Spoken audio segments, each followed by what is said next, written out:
ایک یہودی نے اپنے بیٹے سے کہا، جاؤ بازار سے سودا لے آؤ۔ وہ چلا گیا، لیکن جب وہ راستے سے گزر رہا تھا تو اس کی نظر حضرت محمد صلی اللہ علیہ وآلہ وسلم پر پڑی اور آپ کی نظر بھی اس لڑکے پر پڑی۔ آپ کی نظر کا اتنا اثر ہوا کہ وہ لڑکا وہیں بیٹھ گیا اور کافی دیر تک بیٹھا رہا۔ وہ یہودی کبھی اندر جاتا کبھی باہر آتا کہ لڑکا کہاں رہ گیا، آیا نہیں ابھی تک۔ سورج غروب ہو گیا ہے اور مغرب ہونے لگی ہے۔ لڑکا شام کو گھر آیا تو باپ نے پوچھا، ارے نادان، اتنی تاخیر کیوں ہوئی؟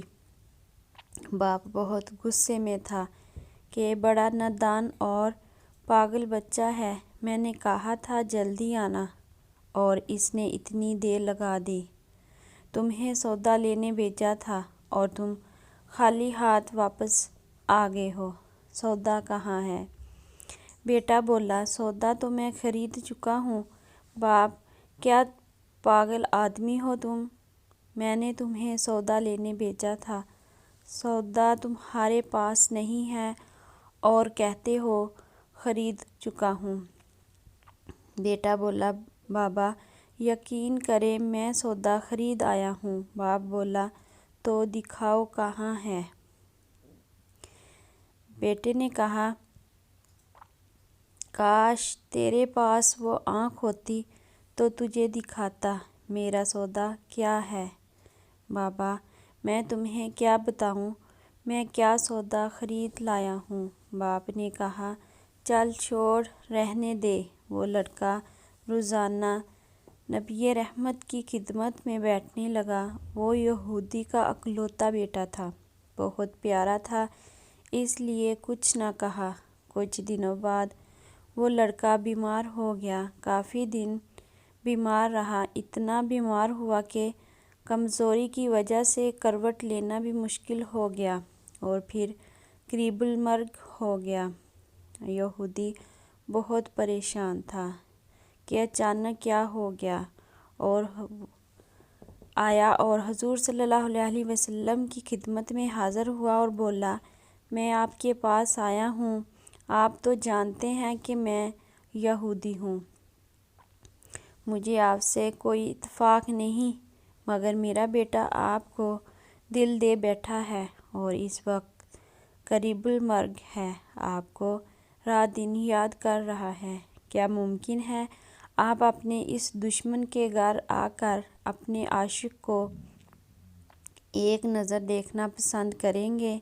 یہ آرزو پوری ہو جائے گی کہ وہ مرنے سے پہلے آپ کا دیدار کر لے گا، کسی اور چیز کی آرزو نہیں ہے۔ آپ نے اپنے صحابہ سے فرمایا کہ تم لوگ بھی ساتھ چلو، جا کر اپنے عاشق کا دیدار کرتے ہیں، میں اور اسے بھی اپنا دیدار کراتے ہیں۔ آخری لمحہ ہے، آنکھیں بند ہونے سے پہلے ہم اسے کچھ دینا چاہتے ہیں، چلو چلتے ہیں۔ یہودی کے گھر پہنچے تو لڑکے کی آنکھیں بند تھیں۔ حضور صلی اللہ علیہ وآلہ وسلم سراپا کرم ہی کرم ہیں۔ لڑکے کی پیشانی پر اپنا دست مبارک رکھا، لڑکے کی آنکھیں کھل گئیں، جیسے زندگی لوٹ آئی ہو، جسم میں طاقت آ گئی۔ آنکھیں کھولیں، رخ مصطفیٰ صلی اللہ علیہ وآلہ وسلم پر نظر پڑی، ہلکی سی چہرے پر مسکراہٹ آئی، لب کھل گئے، مسکراہٹ پھیل گئی۔ حضور صلی اللہ علیہ وسلم نے فرمایا، بس اب کلمہ پڑھ لو۔ لڑکا اپنے باپ کا منہ تکنے لگا تو وہ یہودی بولا، میرا منہ کیا تکتا ہے، ابو القاسم جو کہتے ہیں کر لو۔ لڑکا بولا، یا رسول اللہ صلی اللہ علیہ وسلم، میرے پاس تو کچھ بھی نہیں۔ آپ نے فرمایا، بس تم کلمہ پڑھ لو، میں جانوں اور جنت جانے، تم میرے ہو، جاؤ، جنت بھی تو میری ہے، جنت میں لے جانا میرا کام ہے۔ لڑکے نے کلمہ پڑھا، جب اس کے منہ سے نکلا محمد رسول اللہ، روح پرواز کر گئی، کلمے کا نور اندر چلا گیا، آنکھیں بند ہو گئی، لب اب خاموش ہو گئے۔ لڑکے کا باپ جو کہ یہودی تھا، بولا محمد صلی اللہ علیہ وسلم میں اور آپ دونوں مخالف ہیں، اس لیے یہ لڑکا اب میرا نہیں رہا، اب یہ اسلام کی امانت ہے، اگر کاہشان نبوت مٹی سے اس کا جنازہ اٹھے تب ہی اس کی عزت ہے، لے جائیے اس کو۔ پھر آپ نے اپنے صحابہ سے فرمایا سب مل کر اٹھاؤ اور اس کے جنازے کو کندھا دو۔ آپ صلی اللہ علیہ وسلم جب یہودی کے گھر سے نکلے تو یہ فرما رہے تھے، اللہ کا شکر ہے جس نے میرے صدقے اس بندے کو بخش دیا، اللہ کا شکر ہے جس نے میرے صدقے اس بندے کو بخش دیا، اللہ اکبر۔ کیا مقام ہوگا اس عاشق کی میت کا جس کو صحابہ رسول جیسی عظیم ہستیاں کندھا دے رہی ہوں، اور آگے آگے مصطفیٰ صلی اللہ علیہ وسلم خود ہوں۔ قبر تیار ہوئی، کفن پہنایا گیا، حضور صلی اللہ علیہ وآلہ وسلم قبر کے اندر تشریف لے گئے، قبر میں کھڑے ہوئے اور کافی دیر کھڑے رہے اور پھر اپنے ہاتھوں سے عاشق کی میت کو اندر اتارا۔ آپ صلی اللہ علیہ وآلہ وسلم قبر کے اندر پنجوں کے بل چل رہے تھے، مکمل پاؤں مبارک نہیں رکھ رہے تھے۔ کافی دیر کے بعد آپ صلی اللہ علیہ وسلم قبر سے باہر آئے تو چہرے پر تھوڑی سی زردی چھائی تھی، تھکن محسوس ہوئی۔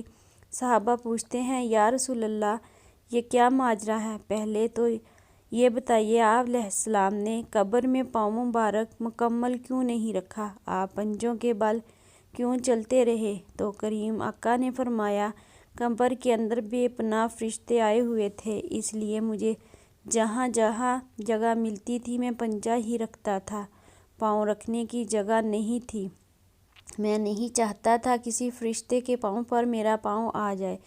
پھر صحابہ نے پوچھا آپ کی قبر کے اندر کیوں گئے، ہم چلے جاتے؟ تو آپ نے فرمایا کہ میں نے اس لڑکے سے کہا تھا تیری قبر کو جنت بناؤں گا، تو اب اس کی قبر کو جنت بنانے قبر کے اندر چلا گیا تھا۔ تو پھر حضور صلی اللہ علیہ وسلم آپ اتنے تھکے ہوئے کیوں ہیں؟ فرمایا تھکا اس لیے ہوں کہ فرشتے اور حوریں اس عاشق کے دیدار کے لیے آ رہے تھے اور میرے وجود سے لگ لگ کر گزر رہے تھے، ان کی وجہ سے تھک گیا ہوں۔ سبحان اللہ۔ آخر میں اللہ سے دعا ہے اللہ ہمیں بھی پکا سچا عاشق بنائے اور ہدایت نصیب فرمائے۔ چینل کو سبسکرائب کرے، ویڈیو اچھی لگی ہو تو لائک کرے اور شیئر کرے۔ ویڈیو دیکھنے کا شکریہ۔